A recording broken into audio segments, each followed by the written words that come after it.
برقی گاڑیوں کے بعد شمسی گاڑیاں بھی مارکیٹ میں آنے کے لیے تیار۔ جو دنیا میں توانائی کے ذرائع مہنگے ہوتے جا رہے ہیں، ویسے ویسے گاڑیاں بنانے والی کمپنیاں نئے ذرائع کے استعمال کے راستے تلاش کر رہے ہیں۔ اس سلسلے کے کڑی میں امریکی کار ساز کمپنی ایپٹرا موٹرز نے شمسی توانائی سے چلنے والی کاریں لانچ کرنے کا اعلان کر دیا ہے۔ کیونکہ برقی گاڑیوں کو بار بار چارج کرنے کی وجہ سے دنیا بھر میں لوگ یہ گاڑیاں خریدنے سے اجتناب کر رہے ہیں، اس لیے لوگوں کو اب برقی گاڑیاں ایک جھنجھٹ لگنے لگی ہیں۔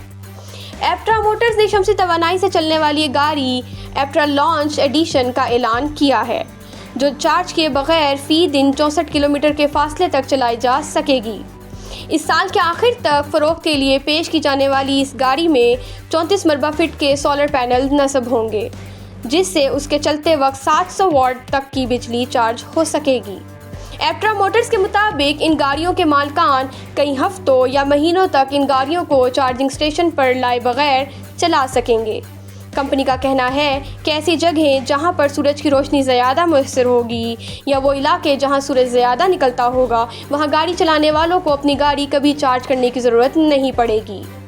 ایپٹرا کی یہ 3 پہیوں والی گاڑی 6 کم وزنی پرزوں سے بنی ہے۔ ان پرزوں کو کاربن فائبر اور فائبر گلاس ملا کر بنایا گیا ہے۔ مہارت کے ساتھ یکجا کیے گئے یہ پرزے گاڑی کو درپیش مزاحمت کو کم کرتے ہیں، جبکہ اس کی کارکردگی کو بہتر بناتے ہیں۔ اسی وجہ سے یہ گاڑی دیگر برقی گاڑیوں کی نسبت 1/4 توانائی استعمال کرتی ہے۔ لانچ ایڈیشن میں 42 کلو واٹ آور کی بیٹری نصب ہوگی، جو 640 کلومیٹر فاصلے تک چل سکے گی۔ اس حد کو آئندہ آنے والے ورژنز میں بڑھا کر 1600 کلومیٹر تک لے جایا جائے گا۔ مستقبل کی یہ گاڑی $33,200 میں دستیاب ہوگی۔